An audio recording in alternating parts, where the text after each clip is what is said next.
Hello, I'm Susanne McAlister. Well, there's no doubt that leadership is an important cornerstone of success. And during times of change, exemplary leadership is even more crucial for a successful outcome. We are going to talk with some representatives of Citizens Energy Group today, and they'll be telling us about their story of leadership. And to start off our conversation, it's my pleasure to introduce the President and CEO of Citizens Energy Group, Carrie Likens. Hello. Good morning. It's nice to have you here. It's lovely to be here. Thank you.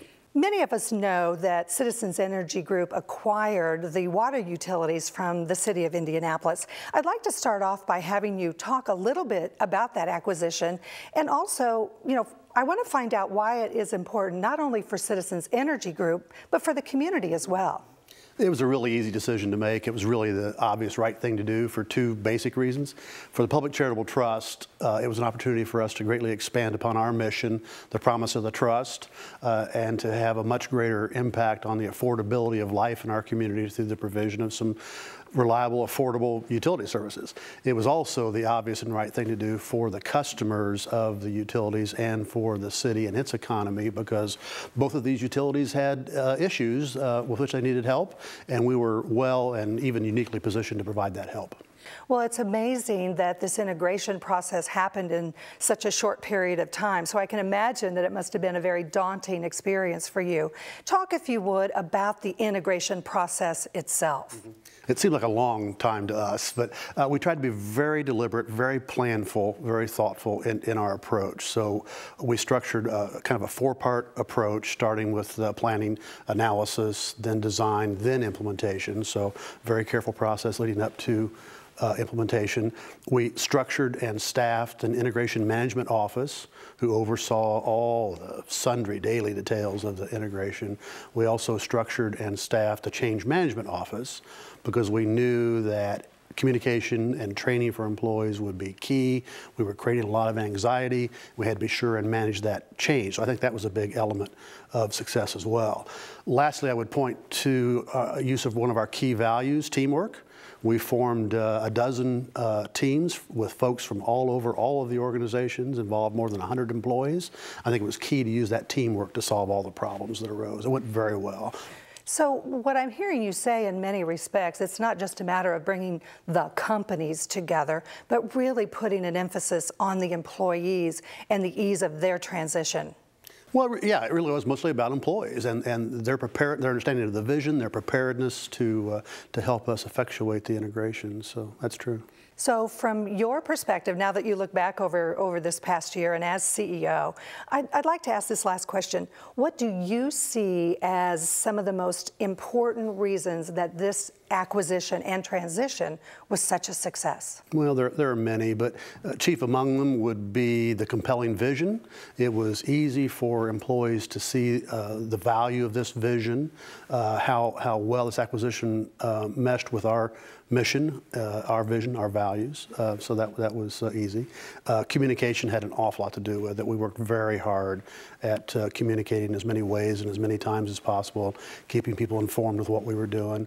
We tried to be very open to the change, tried to be very open to doing things in new ways, and we did do a number of things, in fact, in ways that we'd never done before as well. Of course, at the end of the day, leadership was critically important. I don't mean mine, I mean the leadership on these 12 teams and throughout the organization, their commitment, their perseverance. Failure was never an option that even occurred to anybody, I don't think, ever along the way. So they stayed the course, and as a result, now we have a great story to tell. Absolutely, you have a great story to tell, and it's my pleasure to have you here today. I've been talking with Carrie Likens. He is the President and CEO for Citizens Energy Group, and the panelists are coming up next.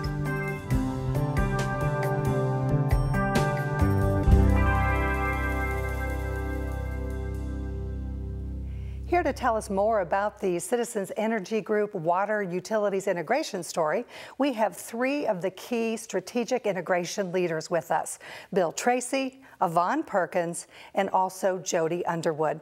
It is great to have all three of you here. Thanks. Good to be here. What I'd like to do, Bill, is start with you and actually go down the line. Tell me your exact title and the role that you played in the integration process. I'm Senior Vice President of Operations and Chief Operating Officer.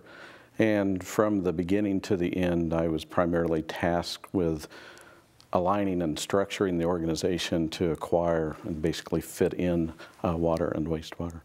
So that was a major overview of this whole integration process, wasn't it? Yeah, actually, because we restructured the whole organization.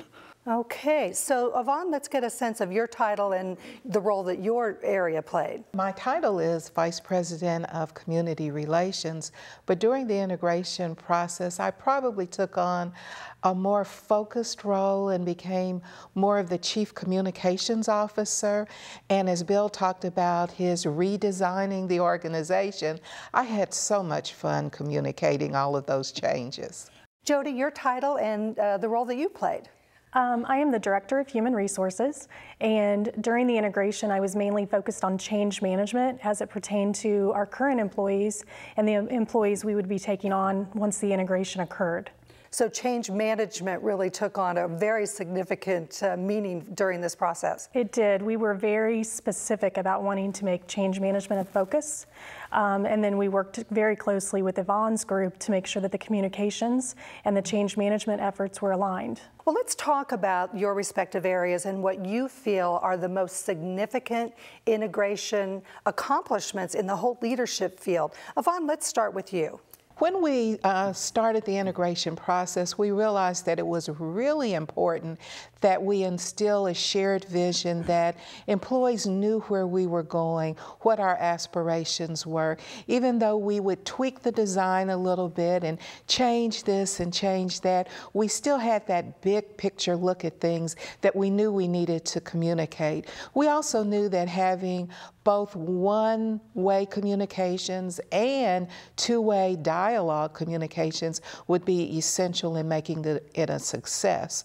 So one of the first things we did was developed our own little brand, if you will, for communications, and we developed what we called Citizen Strategic Initiatives, best known as CSI-ND, and I think most people can relate to that CSI part. Employees know that when they saw that brand, that they were getting ready to receive something about the acquisition, and it would be something that would give them more information on how they fit into the overall plans for the future. We also realized that with that brand, if you will, we needed to build in ways that we could have that two-way communications. So we had officer coffee talks, and Bill Tracy and Jody and Carrie and other officers went out to our various locations and listened to our employees and brought back their questions. We then incorporated those questions and the answers in our newsletters that were regularly distributed. Wow, what a fabulous way to really convey your message. And as you said, on that two-way basis as well, so yes. Key. Jody, same question, significant leadership accomplishment. I would say our significant leadership accomplishment was really equipping our leaders with change management techniques. They were going to be taking on new employees. They were going to be working with their current employees who would have new peers very soon. So in doing so, we had some training specifically focused on change management. We did key messages for our leaders to allow our leaders to have a very focused approach as they were working with employees, whether it be internally or externally.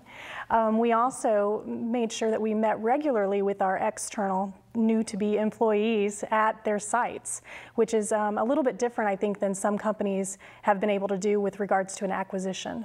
So you really reached out beyond your walls of your original corporate headquarters. We absolutely did. One of our main objectives was to have our new employees feel welcome, feel like they were coming into a company that wanted them and respected their opinions. So we made a very strong effort to treat them with dignity and respect and to listen to them and also provide our vision so that they knew what they were getting into. Sure. Well, Bill, let's ask you that same question. As you look back over this past year, what do you feel in operations was the significant leadership accomplishment? Well, as I said earlier, we by choice, redesigned the organization. We didn't attempt to just fit water and wastewater into our existing structure. We looked at the entire structure and tried to determine, based on lots of feedback from lots of people, what would be the best structure and the best way to serve our customers. And so we structured 2 organizations that did not exist prior to this, Shared Field Services, and that organization is intended to provide just a single face to our customers in the field. That didn't exist before. And we determined that we wanted to have a single billing function for our customers. And so having customer service being a single face, having field services being a single face was very important to us. And so we had to literally redesign the organization to achieve that. Well, we are almost out of time, so I briefly want to have each of you again, and as you look back on this monumental transitional change, what is something that you would like to leave with us, Jody, in terms of leadership and what you learned? What we learned during the transition is that leadership is foundational. You cannot wait until a transition is going to occur to start leadership training or start preparing your leaders for the next phase. We have had a very focused approach on leadership training, and the 5 practices with the Leadership Challenge was our latest training session, which really prepared our leaders to have to step up where they needed to and work with our employees and our prospective employees. All right, Yvonne, same question. I would say that learning to pause during all of the work, the hustle and bustle of getting to the final goal, getting to that final vision, but to pause and recognize the successes that you've already accomplished, those major milestones, being able to pause and recognize individuals who have gone way beyond the call of duty. That whole recognition piece, I think, was very, very key. So important. And briefly, Bill? I think, leadership is all about preparing the organization for change. We accomplished that, and I think the fact that we were so open to input from everyone has actually contributed greatly to our success. So that open and accessible really makes a difference. Well, as we have heard from our representatives from Citizens Energy Group, they were faced with a monumental leadership challenge during a time of change, and they stepped up and they succeeded. So to conclude our time together, I'd like to leave you with these final comments from Paul Dicken. He is the Director of Water Distribution with Citizens Energy Group. From the get-go, the communication was there, and we're coming up on a year into this acquisition, and Citizens practices what they preach. And from a family value, from an integrity standpoint, everything they communicate or say, they back it up, and just instills that integrity with all the employees.